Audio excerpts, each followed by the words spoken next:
আজকের রেসিপি লোটে মাছের ঝুরি। আমি যেভাবে রান্না করব ওটা খুব অল্প সময়ের মধ্যে হয়ে যায়। মাছগুলোকে প্রথমে আমি এভাবে কেটে ধুয়ে রেখেছি। এবার কড়াইতে সামান্য জল গরম করে ওর মধ্যে নুন দিয়ে মাছগুলোকে আমি 2 থেকে 3 মিনিট সেদ্ধ করে নেব। মাছগুলো সেদ্ধ করে নিলে মাছের মধ্যে থাকা কাঁটাগুলো ছাড়াতে সুবিধে হয়। এবার আমি 2-3 মিনিট সেদ্ধ করে নিয়েছি। এবার আমি ওটাকে নামিয়ে নিব। একটা ঝুড়িতে আমি নামিয়ে নিয়েছি।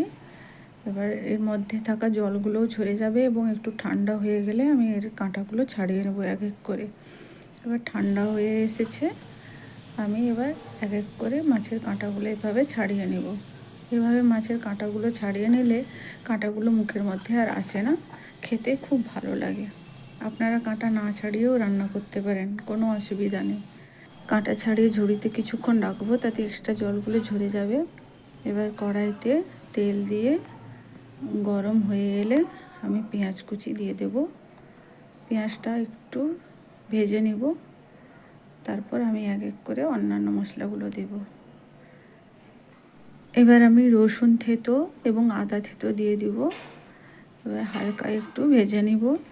এই মুহূর্তে বেশি করে ভাজবো না, কারণ মাছের জল শুকাতে অনেক লেট হয়। তাই মাছের জল শুকাতে শুকাতে এই মশলাগুলো অলরেডি ভাজা হয়ে যায়। এবার মাছগুলো দিয়ে দিলাম। মাছগুলো দিয়ে আমি একটু এভাবে নেড়ে দিব, না হলেও নিচে বসে যাবে। এখন আমি কোনো গুঁড়ো মশলা দেব না, কিছুক্ষণ পরে দেব। এবার নুন দিয়ে দিয়েছি একটু, যাতে মাছের মধ্যে একটু মিশে যায়। মাছগুলো ভীষণ নরম। এবার আমি হলুদ গুঁড়ো, লঙ্কা গুঁড়ো, সামান্য নুন দিলাম, টমেটো এবং কাঁচা লঙ্কাও দিয়ে দিলাম। এবার এই মুহূর্তে ধনেপাতা কুচিও দিতে পারেন। প্রায় শুকিয়ে এসেছে, হয়ে গেছে আমার লোটে মাছের ঝুরি। গরম ভাতের সঙ্গে লোটে মাছের ঝুরি খেতে খুবই ভালো লাগে। আপনারাও বাড়িতে বানিয়ে ফেলুন। আমার ভিডিও ভালো লাগলে লাইক, কমেন্ট, শেয়ার, সাবস্ক্রাইব করুন। ধন্যবাদ সকল।